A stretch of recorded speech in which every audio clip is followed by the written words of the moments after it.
Hello friend, welcome to our channel SK Study Education में आप सभी का स्वागत है। आज के इस वीडियो में हम देखने वाले हैं क्लास 10th का जो सब्जेक्ट हिंदी होगा।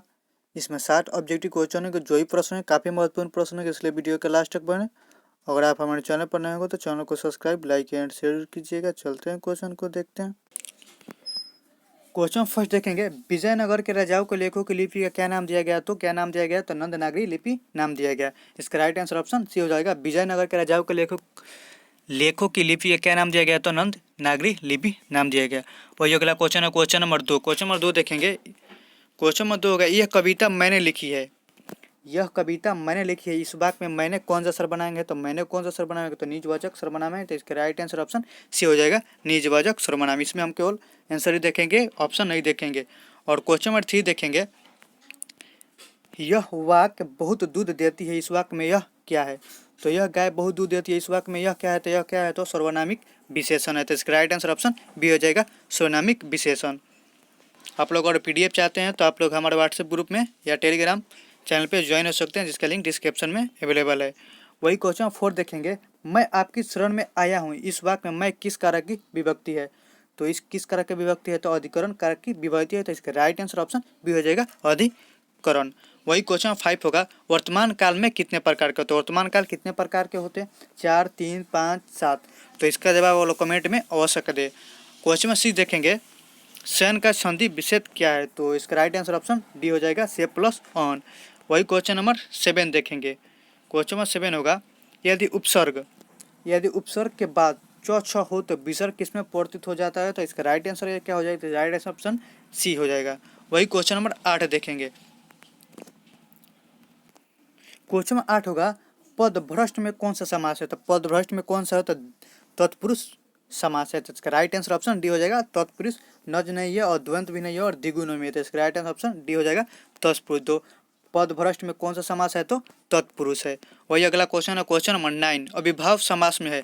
अविभाव समास में है तो कौन सा है? तो इसका ऑप्शन हम लोग के इस प्रकार दिया, अंतिम पद का प्रधान होता है, ऑप्शन बी प्रथम पद प्रधान होता है, ऑप्शन सी अन्य पद प्रधान होता है, ऑप्शन डी दोनों पद प्रधान होता है। तो अविभाव समास में है तो अविभाव समास में कौन सा है? तो प्रथम पद प्रधान होता है, अविभाव समास में है। तो इसका राइट आंसर ऑप्शन बी हो जाएगा, प्रथम पद प्रधान होता है। वही अगला क्वेश्चन है, क्वेश्चन नंबर 10। क्वेश्चन नंबर 10 देखेंगे, दुर्लभ कौन सा समास है? दुर्लभ में कौन सा उपसर्ग है? तो सॉरी, क्वेश्चन हम लोग का है दुर्लभ में कौन सा उपसर्ग है? तो दुर्लभ में कौन सा उपसर्ग है? तो इसका राइट आंसर ऑप्शन बी हो जाएगा, दूर। तो दुर्लभ में जैसे उपसर्ग में हम लोग देखेंगे तो फर्स्ट वाला जो उच्चारण करेंगे दुर, दुर। तो इसका राइट आंसर जो फर्स्ट में आ रहा है दूर, तो इसका राइट आंसर हमारा भी हो जाएगा, जो फर्स्ट दूर, जो फर्स्ट में उच्चारण किया जाता है और लास्ट में पढ़ते हुए होगा। तो लास्ट वाला जो होता है तो उसको हम लोग प्रत्यय बोलते हैं, और पहले जो आता है उसे हम लोग उपसर्ग बोलते हैं। उच्चारण करने पर जो भी वाक्य उत्पन्न होता है तो वो हम लोग फर्स्ट में उत्पन्न होगा तो उसको उपसर्ग बोलेंगे। वही लास्ट में आएगा, जैसे में है लिखावट, लिखावट, तो लास्ट में क्या आ रहा है? तो वट आ रहा है, तो वह यहाँ पे क्या हो जाएगा? तो यहाँ पे वट जो हो जाएगा ये प्रत्यय हो जाएगा, वही उपसर्ग है। तो दुर्लभ में कौन सा प्रकार पड़ा? तो दुर्लभ जो हम लोग का फर्स्ट में आ जा रहेगा, तो यहाँ पे राइट आंसर ऑप्शन बी हो जाएगा। और ये 11 नंबर क्वेश्चन है, लिखावट में कौन सा पढ़ता है? तो लिखावट जब भी पढ़ते हैं पूछेगा तो हम लोग लास्ट वाला जो उच्चारण करेंगे, जैसे में है लिखावट, तो लास्ट में क्या आ रहा है? तो वट आ रहा है, तो इसका राइट आंसर ऑप्शन ये हो जाएगा, लिखावट। तो लास्ट में वट आ रहा है तो इसका राइट आंसर ऑप्शन बी हो जाएगा, वट। फर्स्ट में आएगा तो उपसर्ग हो जाएगा और लास्ट में जो उच्चारण होगा वो प्रत्यय हो जाएगा। तो हम लोग क्वेश्चन है लिखावट में कौन सा प्रत्यय है? तो लिखावट में कौन सा प्रत्यय है? तो वट है जो लिखावट में। तो इसका राइट आंसर ऑप्शन ए हो जाएगा, वट। वही क्वेश्चन 12 होगा, निम्नलिखित में कौन सा शुद्ध शब्द है? तो हम लोग यहाँ पर शुद्ध शब्द चुना है, तो ऑप्शन इस प्रकार है, मुहूर्त, ऑप्शन जी। इसमें कुछ डिफरेंट है, इसमें भी कुछ डिफरेंट है और इसमें भी कुछ है, लेकिन शब्द ही लग रहा है कि हम लोग को एक ही शब्द लग रहा है कि एक ही शब्द सही है, लेकिन यहाँ पे हम लोग को चूज करना है आखिर शुद्ध शब्द, शुद्ध शब्द कौन है, जो ओरिजिनल है उसको चूज करना है। तो इसमें ओरिजिनल हम लोग कौन सा हो जाएगा? तो इसका राइट आंसर ऑप्शन डी हो जाएगा, मुहूर्त, जो हम लोग इस प्रकार लिखा जाता है। मुहूर्त जो इस प्रकार गलती हो जाएगा, इस प्रकार भी गलती हो जाएगा और इस प्रकार भी गलती है, लेकिन शुद्ध शब्द जो इसमें देखा जाएगा तो जो शुद्ध शब्द है इस प्रकार से हम लोग मुहूर्त लिख सकते हैं। तो इसका राइट आंसर ऑप्शन डी हो जाएगा, मुहूर्त। और वही अगला क्वेश्चन है, क्वेश्चन नंबर 13 देखेंगे। क्वेश्चन नंबर 13 भी है, निम्नलिखित शब्दों में कौन सा शब्द शुद्ध है? तो वाहनी, वाहनी, वाहनी, वाहनी, इसमें हार्सिन और दीर्घिन कहीं तो बात है, देखना है ना। और हर्षण और दीर्घी इसमें जो पहचान लिया तो मान लिया शुद्ध सब चुन लिया।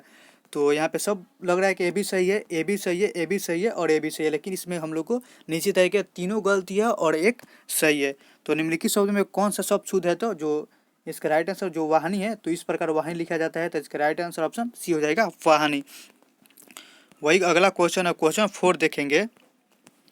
निम्नलिखित में कौन सा वाक्य शुद्ध है। इसमें वाक्य जो शब्द हम लोग शुद्ध चुने थे, लेकिन अब आ गया निम्नलिखित में कौन वाक्य शुद्ध है।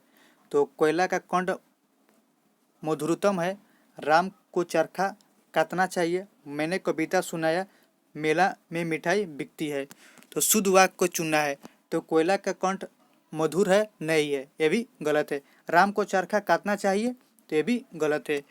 और मैंने कविता सुना, तो आपने कविता सुना है तो नहीं सुने हैं, लेकिन ये जो है वाक्य मेला में मिठाई बिकती है, तो इसका राइट 100% है सही है। तो क्योंकि मेला में मिठाई तो बिकती है, तो इसका राइट आंसर ऑप्शन डी हो जाएगा, मेला में मिठाई बिकती है। जो शुद्ध वाक्य कौन सा है, तो ऑप्शन डी हो जाएगा। वही क्वेश्चन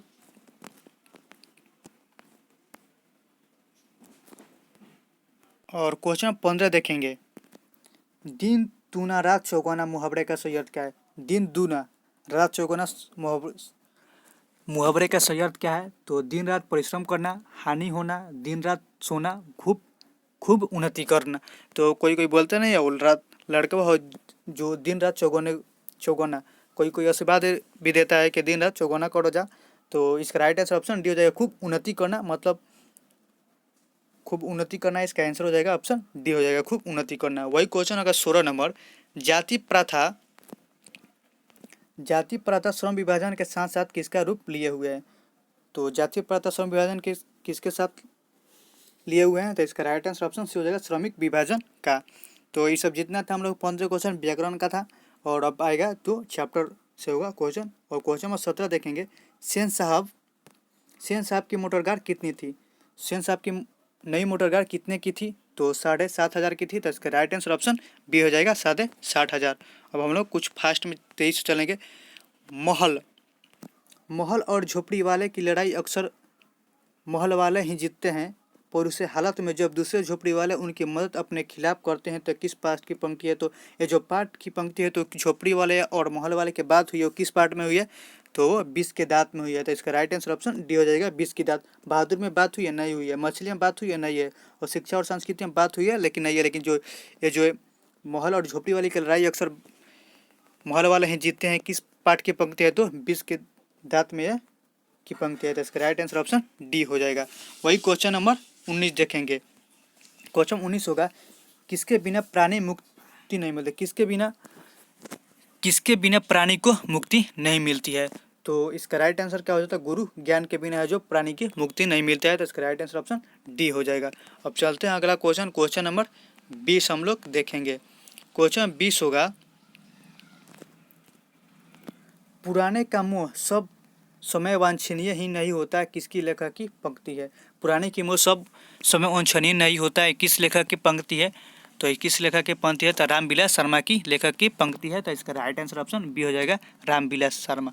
वही अगला क्वेश्चन है, क्वेश्चन नंबर 21 को। क्वेश्चन नंबर 21 देखेंगे। इन्हीं जयचंदों के कारण देश पराधीन हुआ, इस वाक्य में जयचंदी कौन सी संज्ञा है, तो भाववाचक संज्ञा है। तो इसका राइट आंसर ऑप्शन सी हो जाएगा, भाववाचक संज्ञा। वही अगला क्वेश्चन है, बहादुर लेखक को क्या कहकर संबोधित करता था, तो क्या कहकर पुकारता था, बाबूजी कहकर पुकारता था। तो इसका राइट आंसर ऑप्शन सी हो जाएगा, बाबूजी। वही क्वेश्चन नंबर होगा 23, रामविलास शर्मा को किस कृति के लिए साहित्य अकादमी पुरस्कार प्राप्त हुआ, तो निराला एवं साहित्य साधन के लिए। तो इसका राइट आंसर ऑप्शन सी हो जाएगा, निराला की साहित्य साधन। बहादुर अपने घर से क्यों भाग गया था, तो बहादुर अपने घर से क्यों भाग गया था, तो माँ के मार के कारण है जो बहादुर भाग गया था। तो इसका राइट आंसर ऑप्शन सी हो जाएगा, माँ के मार के कारण। वही क्वेश्चन 25 देखेंगे। पंडित बिरजू महाराज ने अपने पिता के साथ आखिरी प्रोग्राम कहाँ किया था, तो रामपुर में किया था। तो इसका राइट आंसर ऑप्शन सी हो जाएगा, रामपुर। वही क्वेश्चन 26 देखेंगे। आंध्र ब्रेतो रेणुसा और पाल एलुआर ने अवनीय में कहकर संयुक्त रूप से लगभग कितनी कविताएं रचना की, तो कितनी कविताएं का रचना की, तो 30। तो इसका राइट आंसर ऑप्शन सी हो जाएगा, 30। वही क्वेश्चन 27 देखेंगे। मछली कहानी के लेखक कौन है, तो मछली कहानी के लेखक कौन है? तो विनोद कुमार शुक्ल। तो इसका राइट आंसर ऑप्शन सी हो जाएगा, विनोद कुमार शुक्ल। वही 28वां क्वेश्चन होगा, मछली लेकर कौन भाग गया था? तो मछली लेकर कौन भाग गया था? संतु लेकर भाग गया था। तो इसका राइट आंसर ऑप्शन ये हो जाएगा, संतु। वही अगला क्वेश्चन है, क्वेश्चन नंबर 29। क्वेश्चन नंबर 29 होगा, बिस्मिल्लाह खां के पिता का क्या नाम था? तो पैगंबर बख्श खां। तो इसका राइट आंसर ऑप्शन बी हो जाएगा, पैगंबर बख्श खां। वही अगला क्वेश्चन है, क्वेश्चन नंबर 30, मेरा धर्म। क्वेश्चन नंबर 30 देखेंगे, मेरा धर्म कैद खाने का धर्म नहीं है, किस पाठ की पंक्ति है? तो शिक्षा और संस्कृति की। तो इसका राइट आंसर ऑप्शन ये हो जाएगा, शिक्षा और संस्कृति के जो कथन है वो उसी का कथन है। वही 31वां क्वेश्चन होगा, पुरानी साल्वनिक भाषा में चूहों को क्या कहते हैं? तो क्या कहते हैं? तो माइस कहते हैं, माइस। तो इसका राइट आंसर ऑप्शन डी हो जाएगा, माइस। वही क्वेश्चन 32 होगा, रस खाने की पुष्टि मार्ग की दीक्षा किसने दी? रस खाने की पुष्टि मार्ग की दीक्षा किसने दी? तो रामानंद ने दी। तो इसका राइट आंसर ऑप्शन सी हो जाएगा, रामानंद। क्वेश्चन नंबर 33 होगा, कवि प्रेम मार्ग को अति सुधो कहता है क्योंकि? तो यहाँ तकनीक भी चतुराई नहीं करती। ऑप्शन बी, यहाँ सच्चाई भी अपने घमंड त्याग कर चली जाती है, यहाँ कपटी लोग चलने से झिझकते हैं। तो कवि प्रेम मार्ग को अति साधु कहते हैं क्योंकि? तो इसका राइट आंसर ए भी हो जाएगा, और ए भी हो जाएगा, और ए भी हो जाएगा। तो इसका राइट आंसर डी हो जाएगा, उपयुक्त सभी। तो इसका राइट आंसर ऑप्शन डी हो जाएगा। वही अगला क्वेश्चन देखें, क्वेश्चन नंबर 34। क्वेश्चन नंबर 34 देखेंगे, स्वदेशी शीर्षक। क्वेश्चन 34 होगा, स्वदेशी शीर्षक पाठ में दोहे का संकलन किस पुस्तक से किया गया? जो स्वदेशी शीर्षक पाठ में दोहे का संकलन किया गया वो किस पुस्तक से किया गया? तो प्रेमधन सर्व से पुस्तक से किया गया है। तो इसका राइट आंसर ऑप्शन ये हो जाएगा, प्रेमधन सर्व से। वही अगला क्वेश्चन है, क्वेश्चन 35, पंत को किस कृति के लिए भारतीय ज्ञानपीठ पुरस्कार मिला? तो पंत जी को किस कृति के लिए भारतीय ज्ञानपीठ पुरस्कार मिला? तो चिदम्बरा कृति के लिए। तो इसका राइट आंसर ऑप्शन सी हो जाएगा, चिदम्बरा। वही अगला क्वेश्चन है, क्वेश्चन नंबर 36 देखेंगे, दिनकर किस काल के प्रमुख कवि है? तो दिनकर किस काल के प्रमुख कवि है? भारतेंदु युग, द्विवेदी युग, छायावाद युग। ऑप्शन डी है उत्तर छायावाद युग। तो द्विवेदी जी, दिनकर जी किस काल के प्रमुख कवि है? तो उत्तर छायावाद युग। तो इसका राइट आंसर ऑप्शन डी हो जाएगा। वही क्वेश्चन नंबर 27 देखेंगे, हिरोशिमा पाठ में नगर के चौक पर निकलने वाला सूरज क्या है? तो जो हिरोशिमा पाठ में नगर के चौक पर निकलने वाला सूरज कौन सा है? तो परमाणु बम है। तो इसका राइट आंसर ऑप्शन बी हो जाएगा, परमाणु बम। इसका राइट आंसर ऑप्शन बी हो जाएगा। वही अगला क्वेश्चन है, क्वेश्चन नंबर 38 होगा, एक वृक्ष की हत्या कविता में कवि मनुष्य को क्या हो जाने से बचाना चाहता है? जो एक वृक्ष की हत्या कविता में कवि मनुष्य को क्या हो जाने से बचाना चाहता है? तो जहर हो जाने से बचाना चाहता है। तो इसका राइट आंसर ऑप्शन सी हो जाएगा, जहर हो जाने से। अगर आपको लगे कि कोई क्वेश्चन मैं गलत बता रहा हूँ तो उसका जवाब आप लोग कमेंट में जरूर दें कि इसका आंसर ये होगा। क्वेश्चन में 39 होगा, हमारे नींद कविता में नींद किसकी प्रतीक है? तो साहस की प्रतीक है। तो इसका राइट आंसर ऑप्शन सी हो जाएगा, साहस। क्वेश्चन में 40 देखेंगे, एस रंगाराजन किस लेखक का पूरा नाम है? तो एस रंगाराजन किस लेखक का पूरा नाम है? तो सुजात। तो इसका राइट आंसर ऑप्शन सी हो जाएगा, सुजात। वही अगला क्वेश्चन है, क्वेश्चन नंबर 41। क्वेश्चन में 41 देखेंगे, गंध जहाँ होगी ही भरी घास की किस कवि की पंक्ति है? गंध जहाँ होगी ही भरी घास की किस कवि की पंक्ति है? तो जीवानंदन दास। तो इसका राइट आंसर ऑप्शन बी हो जाएगा, जीवानंदन दास। वही क्वेश्चन नंबर 42 देखेंगे, मेरे बिना तुम प्रभु कविता किस कवि द्वारा भाषा त्वरित की गई है? तो प्रयाग शुक्ल, धर्मवीर भारती, केदारनाथ अग्रवाल, ऑप्शन डी भीषम सहनी। तो इसका राइट आंसर ऑप्शन बी हो जाएगा, धर्मवीर भारती द्वारा भाषा त्वरित की गई है। वही क्वेश्चन नंबर 43 होगा, दही वाली मगमा कहानी किस भाषा से अनुदित है? तो कन्नड़ भाषा से अनुदित है। तो इसका राइट आंसर ऑप्शन बी हो जाएगा, कन्नड़। क्वेश्चन नंबर 44 देखेंगे, विपत्ति अकेले न आकर संगी साथियों के साथ आती है, यह पंक्ति किस पाठ से की है? तो डरते विश्वास। तो इसका राइट आंसर ऑप्शन सी हो जाएगा, डरते विश्वास। वही क्वेश्चन नंबर 45 होगा, माँ कहानी किस भाषा से अनुदित है? तो गुजराती भाषा से अनुदित है, तो इसका राइट आंसर ऑप्शन बी हो जाएगा गुजराती। जो माँ कहानी है किस भाषा से अनुदित है? तो गुजराती। वही क्वेश्चन नंबर 46 होगा। उस घर में अब सांस और बहुत स्वतंत्रता की होड़ लगी है, यह पंक्ति किस कहानी की है? तो किस कहानी की है? तो दही वाला मगमा। तो इसका राइट आंसर ऑप्शन डी हो जाएगा दही वाला मगमा। क्वेश्चन नंबर 47 होगा। बली अमाल किस गांव से आई थी? तो बली अमाल किस गांव से आई थी? तो इसका राइट आंसर ऑप्शन डी हो जाएगा मुना डिपटी गांव से आई थी। तो इसका राइट आंसर ऑप्शन डी हो जाएगा। वही क्वेश्चन नंबर 48 देखेंगे। क्वेश्चन 48 होगा। सीता के बड़े पुत्र का क्या नाम था? सीता के बड़े पुत्र का क्या नाम था? तो नारायण नाम था। तो इसका राइट आंसर ऑप्शन ये हो जाएगा नारायण। क्वेश्चन नंबर 49 देखेंगे। मंगू की माँ अस्पताल में किसकी उपमा देती थी?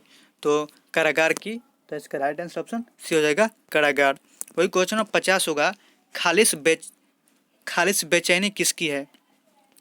तो खालिस बेचैनी किसकी है? तो इसका राइट आंसर ऑप्शन ये हो जाएगा खरगोश की। क्वेश्चन नंबर 51 देखेंगे। विद्यालय की संधि विच्छेद क्या है? तो विद्यालय का संधि विच्छेद किस प्रकार करते हैं? तो विद्या प्लस आ रहे। तो इसका राइट आंसर ऑप्शन बी हो जाएगा। वही क्वेश्चन नंबर 52 देखेंगे।